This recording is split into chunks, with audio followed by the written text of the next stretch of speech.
All right, good evening. My name is Tricia Crowley, and I'm with the League of Women Voters. And on behalf of the League, the NAACP, and the News-Gazette, I welcome you to tonight's forum for the Democratic primary office of Alderman Ward 7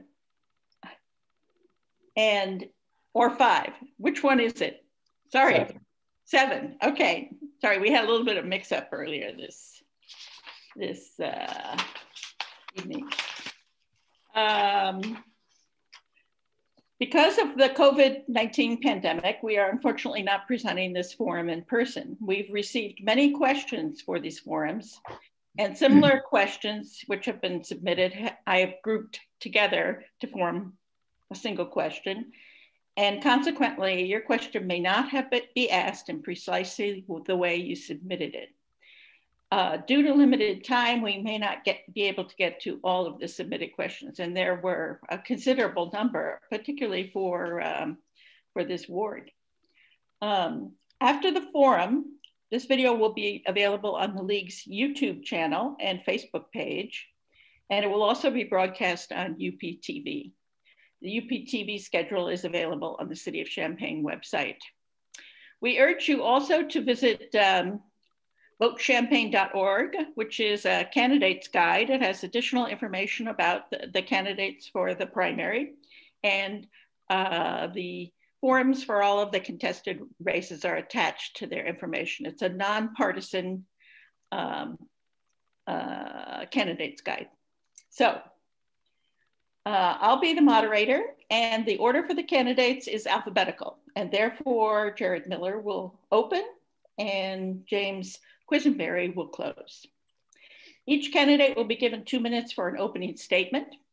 I will then ask questions submitted prior to the forum, and the candidates will have 1 minute to answer these questions.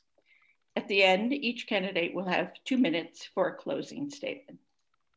Candidates will kindly refrain from negative attacks on the other, will not mention the other candidate by name, and will speak only to what they plan to do in office. Mr. Miller will begin with his opening statement. Mr. Miller. Thank you very much. To everyone watching back, good evening or afternoon or morning, wherever you're catching this. If anyone doesn't know me, my name is Jared Miller, and I am the sitting councilperson in Ward 7 for the Urbana City Council. I've been on council since 2017, and I'm running for re-election in the municipal primary. Just a little background on me. My wife and I have lived in Champaign, Urbana for about 10 years, 7 of which we've spent in Urbana, split between Ward 3 and Ward 7, where we currently live. Outside of my work on City Council, I serve on the Urbana Arts and Culture Commission, and previously I served on the Urbana Free Library Board.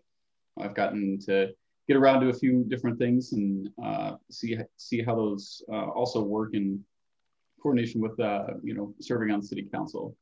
James has also got experience in local politics. You're former county board member, right? I am. So we've both got that going for us.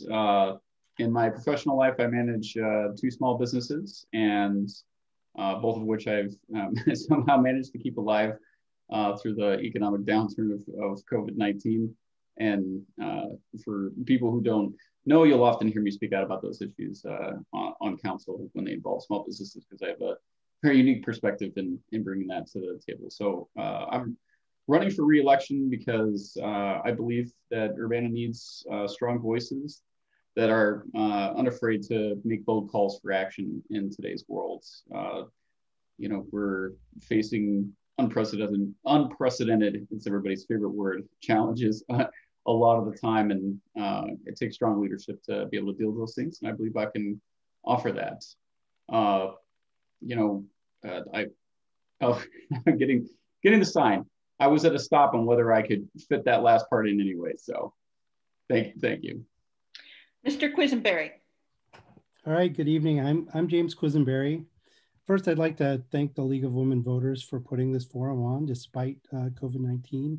And I would like to thank everybody who tunes into it to learn more about our city government and the choices in our election. My wife and I have lived in the area for over 30 years, and we've lived in Ward 7 for 20 years. I have a son who is currently in Urbana High School, went to Wiley School, went to Urbana Middle School, also spent some time at CDL. I'm an IT professional who leads a team who support students and staff at the University of Illinois in my day job. But I've been engaged in the community in many ways over the years. I spent 8 years on our Urbana Free Library Board, where I was also the representative for the library on the local consortium, library consortium, and served on some state library committees while I was doing that. I've been involved in a number of other organizations, including Urbana Rotary, the CU Schools Foundation, the Orphan Children's Science Museum, and my church, St. Matthew Lutheran, which is on Philo Road and has the Sola Gratia CSA. I have a track record, as Jared mentioned earlier, in serving local government, because I spent 6 years representing Ward 7 in District 10. That gave me a broad set of experience in municipal government and the challenges that we face, both social and budgetary. And it really inspired me to think about doing more community service. I want to say that I am running to support our ward. I am a collaborator. I'm a listener. I'm not running against Jared. I think primaries should have choices, and I wanted to put my name out there so that our ward would have a choice. Thank you. Thank you. Mr. Miller, we'll start. Why is the city of Urbana important to you, and how will the ward and the city be made better because of your service on the city council?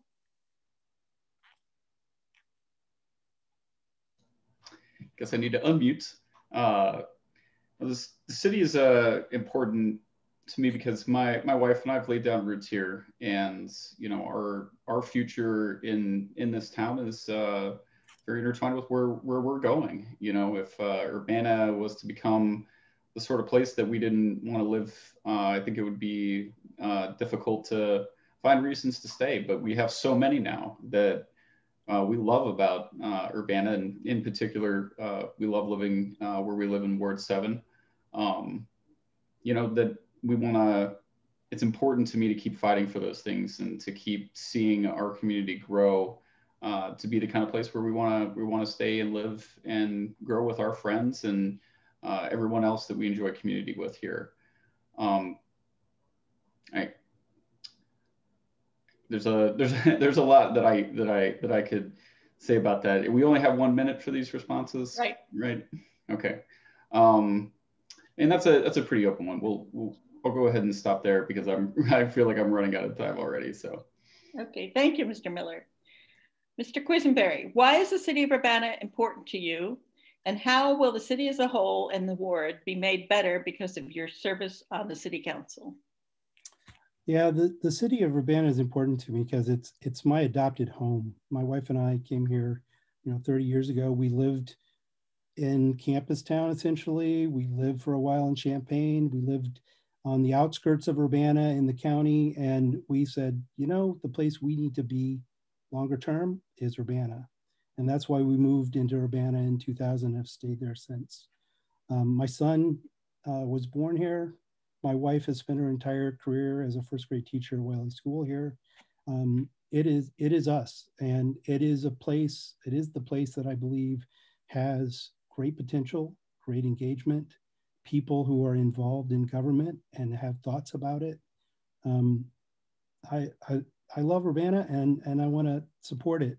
The reason I would say I would make the city better by serving on council is I have a reputation for being a listener and a collaborator, and I have reached out to many different organizations and people over time, so I can use that network to help us see our way forward.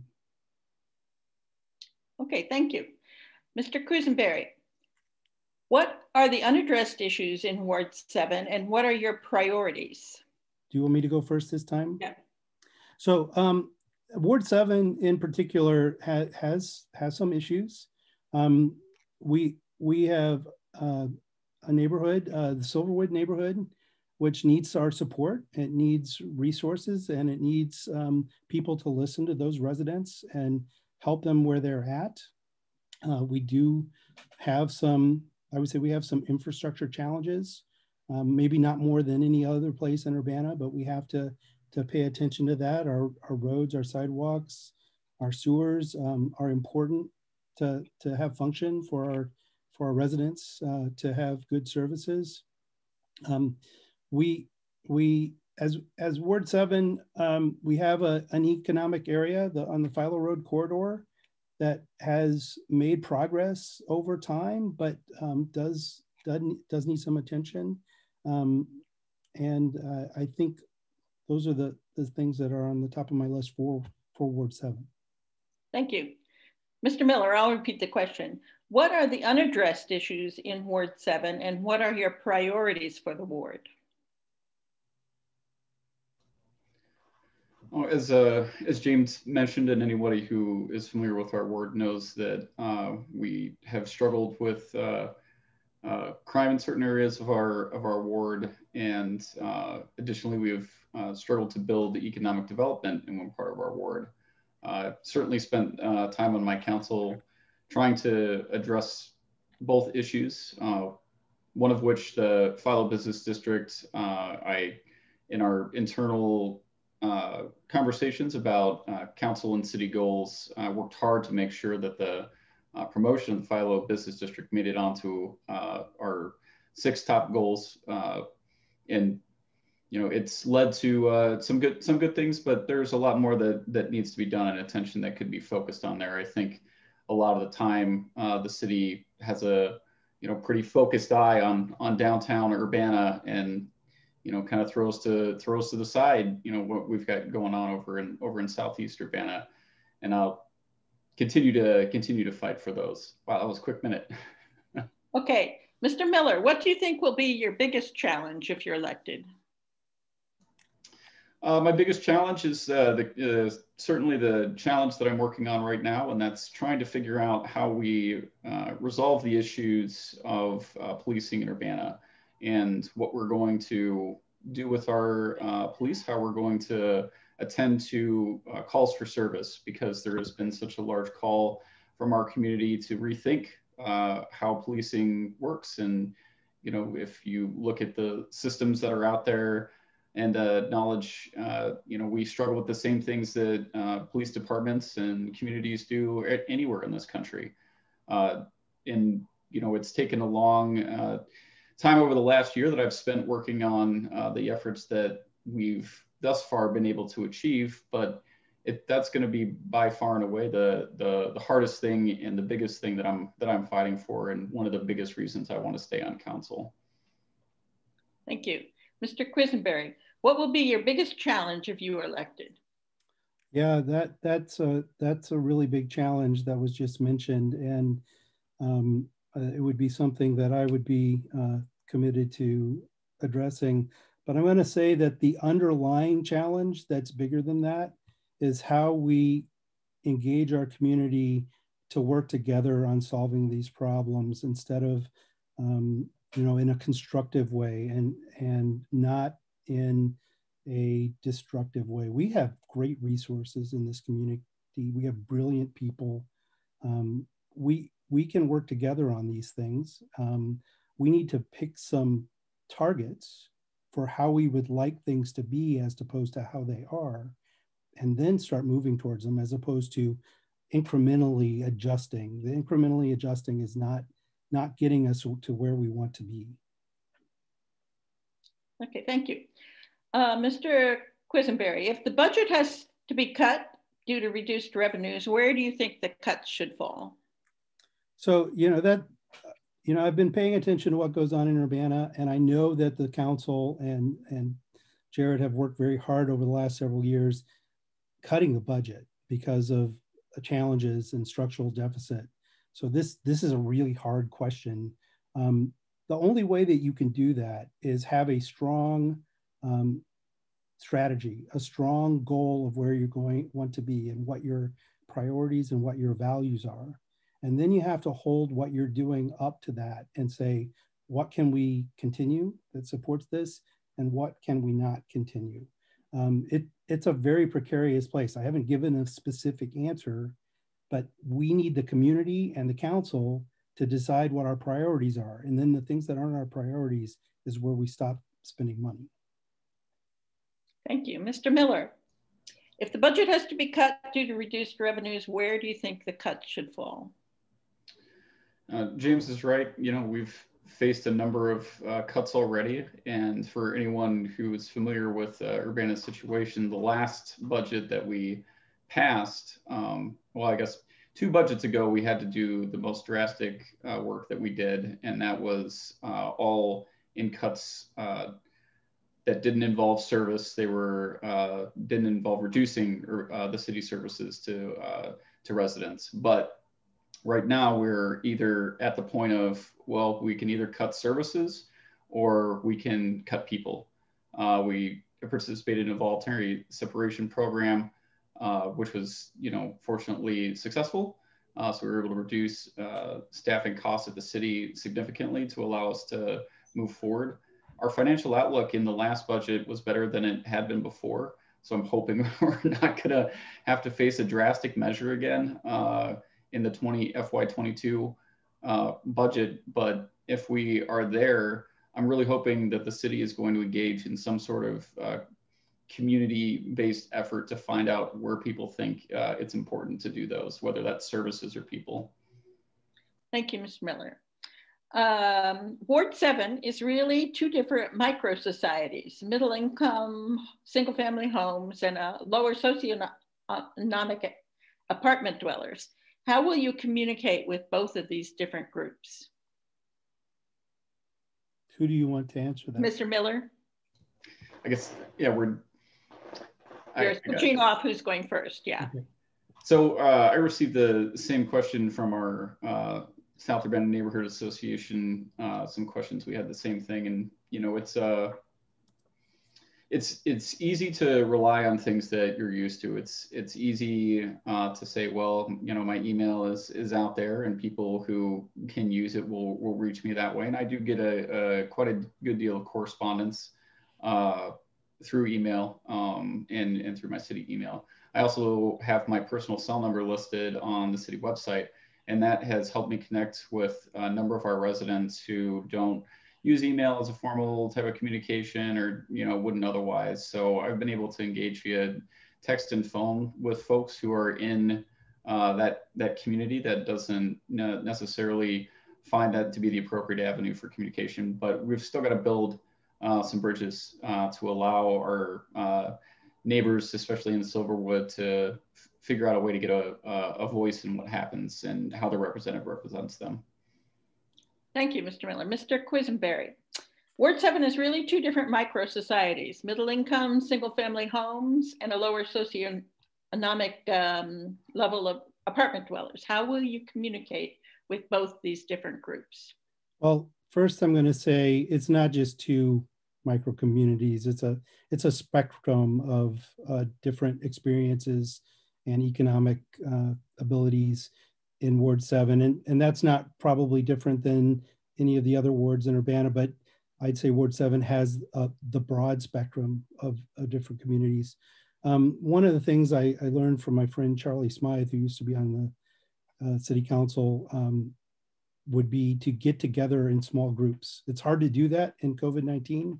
I'm hoping that in the coming year that things get better, but of course people can email me. Of course people can call me. But getting together in small groups and being out in the community, like for example, Urbana Rotary is serving in the Silverwood neighborhood about every month. You know, being out there and being alongside people, not necessarily talking about politics or the troubles, but getting to know people is the way you make it comfortable for them to talk to you about what's going on. Thank you. Mr. Quisenberry, here's a great question. How will you make the city affordable and safe? Well, you know, affordable, those are good questions. You know, one of the things that's important to affordable in a community is its resources, and one of the ways that the community gets more resources is expanding tax base, like the developments that are happening with new construction at Lincoln and University, but also with home building. That's how we get more income for the community to provide more services. It also reduces the pressure on things like sales tax, which punishes everybody the same way. Safe is an interesting question, because you have to know what it means to a citizen for safety. For some, it may mean more police. For others, it may mean shifting our policing to other types of resources. We have to understand what our community is looking for with safety. Some people may need their streetlights improved or their sidewalks improved. So there's a number of paths to help people feel safe. Thank you. Mr. Miller, how will you make the city affordable and safe? Well, James is certainly right that expanding our tax base to be able to provide more services is one way. And I think that's a way that cities always tried to look for expanding economic opportunity for folks.